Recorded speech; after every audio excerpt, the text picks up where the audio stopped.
Yes, I know I should be directing the battle from the ship.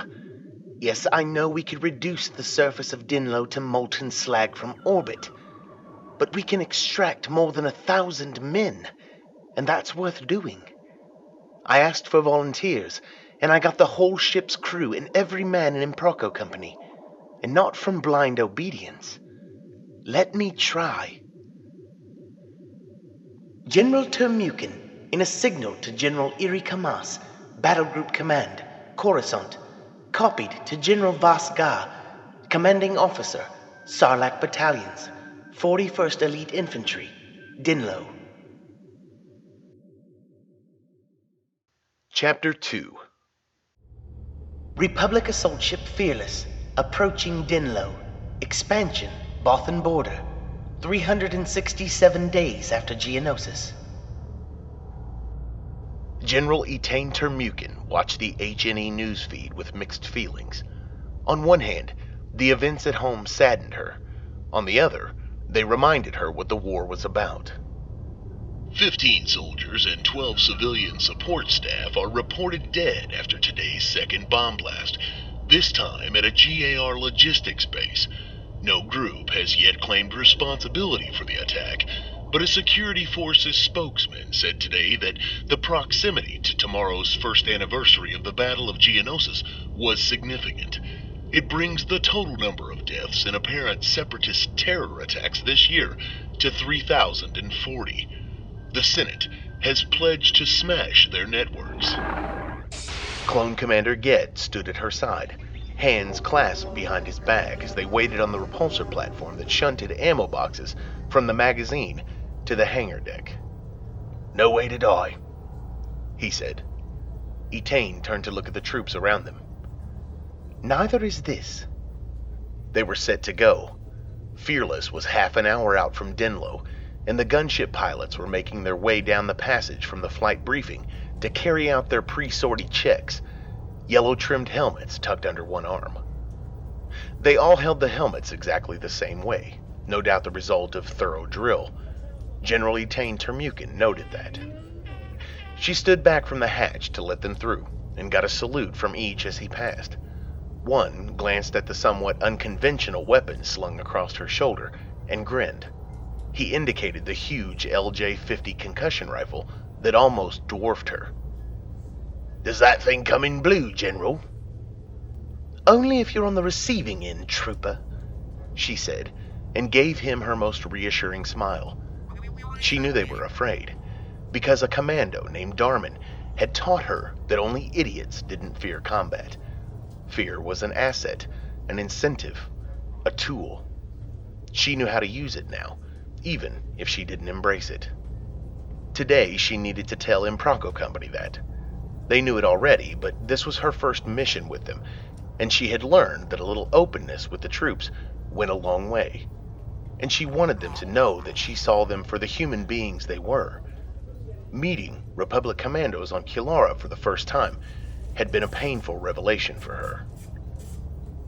"Are you okay with that, General?" Ged seemed to be able to guess what she was thinking almost all the time, and she wondered briefly if telepathy was in their genetic mix. Then she reminded herself that men who all looked the same learned to be very, very sensitive to tiny behavioral cues. "We've got a DC-15 if you prefer. Nice piece of kit." The LJ-50 was exhaustingly heavy. She'd developed her arm muscles in the last year, but it still took some handling. "Some very competent gentlemen taught me to use a conch rifle," she said. "They persuaded me to keep my lightsaber for close combat. Besides, the LJ's got a 4-meter spread at a 30-meter range. I'm a great believer in efficiency over style." Ged smiled. He knew the stories about the Kilara mission. They all did, it seemed. Gossip traveled at light speed in a closed community, and it had months to make the rounds. "I understand Omega are okay, and on T-Ops on the Outer Rim right now." "It's kind of you to check for me, Commander." She had to ask. "What's T-Ops?" "Captain Ordo makes a point of giving your signals priority." He lowered his voice. "Traffic interdiction operations. boarding the bad guys' vessels. Thank you. I've never met Ordo, but he does seem to take care of me very well. One of Cal Skirota's Nullocs. Oh, Cal again. You've never met him, have you? No, but I hope I do. I feel as if he's been walking behind me for a long time. She looked around the hangar and noted there was one platoon still missing. She'd wait. She needed them all to hear this. I envy his ability to inspire people. Get said nothing. Tact, perhaps, or merely nothing to add. Etain feared that she'd still projected her own doubts onto others. She was a Jedi Knight now. She had passed her trials on Kilara with Master Arlagan Zay, working under deep cover with him to mobilize the colonists against the remnants of the Neomoidian and Trandoshan occupation. It was silent, grim, secret work, and even though a Republic garrison had now been established on the planet, she still felt that the dwindling population of native Gurlanans and the human farmers were set on a collision course. The Republic had promised the Gurlanans that they would remove the human colony from their world. So far, they hadn't. It would have been a simple case of broken promises, like many others in the galaxy's history, had the Gurlanans not been a race of shape-shifting predators working as spies for the Republic. This was their bargain. They would provide their unique espionage skills if the farmers stopped driving away the prey on which Gurlanans depended. As far as the Gurlanans were concerned, that meant the removal of the human settlements on Kilara. Etain knew Gurlanans made bad enemies. They were more than capable of killing farmers, as they proved when they exacted revenge on informers on Kilara. But the war came first, and diplomacy had to take a back seat. All present and correct now, General, Get said. He flicked the controls of the repulsor platform, and it lifted them about a meter above the deck, so that the assembled company of 144 clone troopers could see and hear her clearly. There was no noise apart from the occasional clack of armor plates as one soldier brushed too close to another, or the quiet clearing of throats. They didn't chat. Get still defaulted to drill. Company, attention! The chunk of armor and rifles being slapped hard against chest plates was one synchronous noise. Etain waited a few moments and concentrated on projecting her voice across the cavern of the hangar.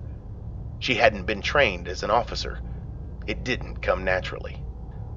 They needed her to be one, though, just as Darman had when he had expected all Jedi to be competent commanders. She inhaled slowly and felt her voice lift from her stomach through her chest.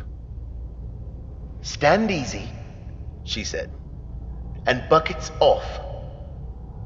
The clack and hiss of helmets being removed was a little more ragged than the snap to attention. They weren't expecting that.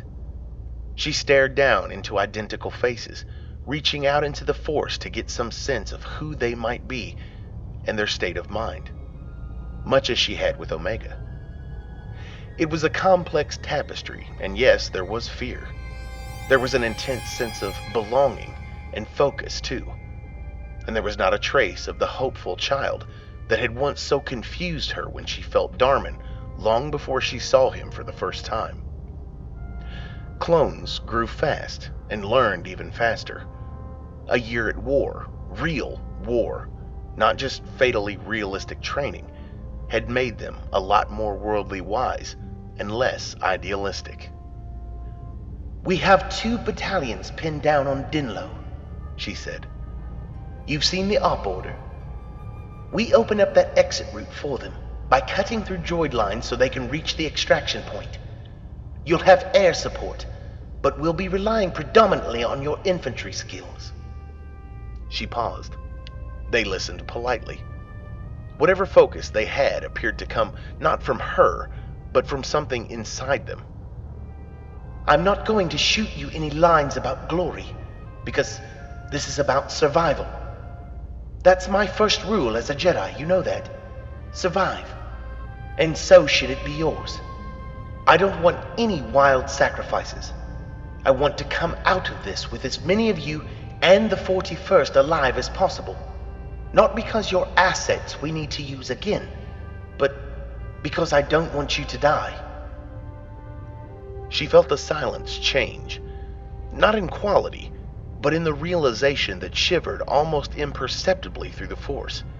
This wasn't how they were used to seeing themselves.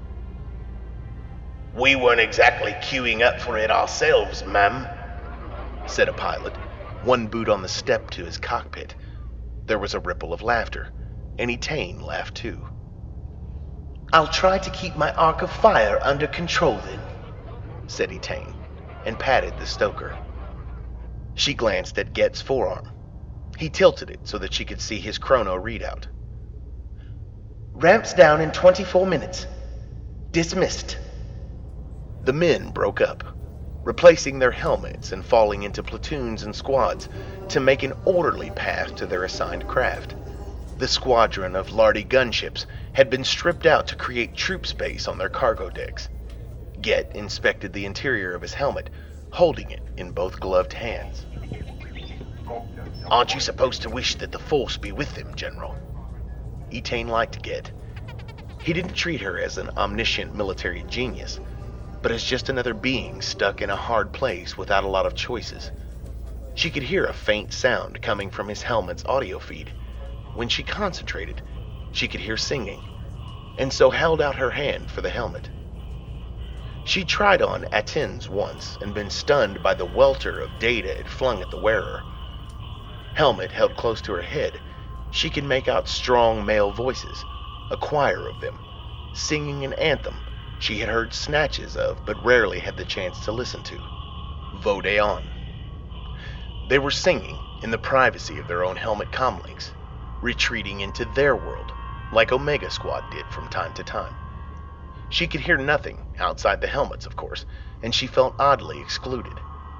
But they were not her brothers all, however much she wished to be part of something greater than herself, even more than the Jedi Order. They were gearing up for battle. Balkote, Darosome Kote, Jorsoran Kando Atome. It sounded less martial and more of a lament to her ears right then. She'd have to ask General Jussic for a translation. He was very much the Mando'a speaker these days.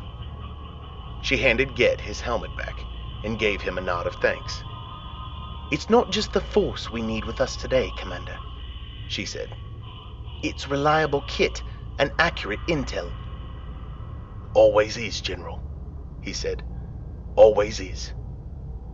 He slipped his helmet back on and sealed the collar. She knew, without asking, that he had started singing, completely silent to her, but one voice with his brothers.